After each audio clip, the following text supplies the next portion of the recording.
હવે ઘેરાઈ ગયો છે। ભૂપેન્દ્રને બચાવવા પંટારિયાઓ હવે મેદાનમાં આવ્યા છે। ભૂપેન્દ્રને બચાવવા માટે મેસેજ વાયરલ કરવામાં આવી રહ્યા છે। ભૂપેન્દ્ર ઝાલાના બચાવમાં ઉતર્યા છે પંટારિયાઓ। રઘવાયેલા આ પંટારિયાઓએ મીડિયા પર નિશાન તાક્યું। રોકાણકારોને કરેલા મેસેજ વાયરલ થયા। તમારા પૈસા ક્યાંય નહીં જાય, ફેવરમાં રહેજો। સ્થાનિક ગ્રુપ અને સોશિયલ મીડિયામાં આ પ્રકારના મેસેજ વાયરલ કરવામાં આવી રહ્યા છે અને ફરી એક વખત ભૂપેન્દ્રની ફેવર કરવા માટે આવા મેસેજો થઈ રહ્યા છે। આવા પંટારિયાઓ છે જે હવે સોશિયલ મીડિયામાં જે રોકાણકારો છે તેમના સવાલો પણ આવતા હશે, એટલા માટે તેમને આ પ્રકારની એક સમજ આપવા માટે સોશિયલ મીડિયામાં આવા મેસેજો વાયરલ કરવામાં આવી રહ્યા છે અને ભૂપેન્દ્રને બચાવવા માટે તેમના આ પ્રકારના ફોલ્ડરિયાઓ સોશિયલ મીડિયામાં સક્રિય થયા છે। આ પંટારિયાઓ રઘવાયેલા પંટારિયાઓ છે જે મીડિયા પર નિશાન પણ તાકી રહ્યા છે।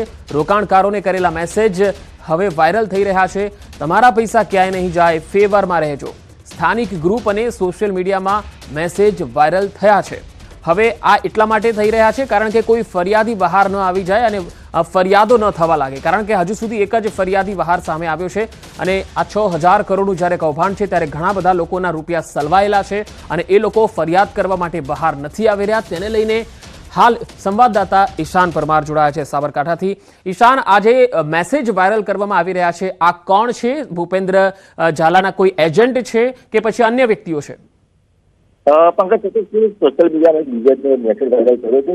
બહુ જ નથી મેસેજ વાયરલ થયો છે, પણ કોણે મેસેજ મોકલ્યો છે હજી સુધી કોઈ જાણવા મળ્યું નથી, પરંતુ કોઈ પૈસા મોકલ્યા છે તે લોકોના પૈસા નહીં ડૂબે અને સરકાર સામે સરકાર કંઈક નહીં કરે, આ પ્રકારના જે એક સાથે રહો એ પ્રકારનો બીજે સપોર્ટનો એક મેસેજ વાયરલ કરવામાં આવ્યો છે।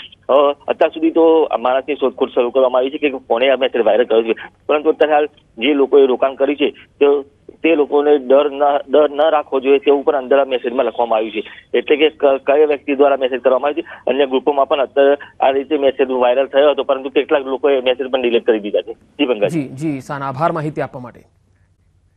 પશ્ચિમ વિસ્તારમાં આવેલ વીએસ હોસ્પિટલ પાસેના મ્યુનિસિપલ સ્મશાન ગૃહને પીપીપી ધોરણે રીડેવલપ કરવામાં આવશે। સ્મશાનમાં કચરા વ્યવસ્થાપન, અગ્નિદાહના ધુમાડાનું વ્યવસ્થાપન, અગ્નિદાહની પ્રક્રિયાને લીધે સ્મશાન ગૃહની અંદર અને બહાર વાતાવરણ યોગ્ય કરવાનું વ્યવસ્થાપનનું આયોજન છે। અગ્નિ સંસ્કારની પ્રક્રિયા દરમિયાન લોકો બેસી શકે તે માટે લેન્ડસ્કેપ ડિઝાઇન કરવામાં આવશે। જોકે શહેરમાં 24 સ્મશાન ગૃહ આવેલા છે, જેમાં વાડજ ખાતેના સ્મશાન ગૃહમાં ડેવલપમેન્ટની કામગીરી પૂરજોશમાં થઈ રહી છે। અન્ય સ્મશાન ગૃહ જેવા કે જમાલપુર સપ્તઋષિ સ્મશાન ગૃહ, સાબરમતી અચેર સ્મશાન ગૃહ તથા હાટકેશ્વર ખોખરા સ્મશાન ગૃહ, નરોડા સ્મશાન ગૃહને પણ ડેવલપ કરવાનો નિર્ણય કરવામાં આવ્યો હતો। વીએસ હોસ્પિટલની પાછળ વીએસ સ્મશાન આવેલું હતું, એનું 9 કરોડ 56 લાખના ખર્ચે કોન્ટ્રાક્ટરને ટેન્ડર આપણે આપેલું હતું। એ ટેન્ડર રદ કરી અને આપણે પીપીપી ધોરણે ટોરેન્ટ પાવરના લગભગ 18 કરોડના ખર્ચે અત્યંત આધુનિક આદર્શ મોડલ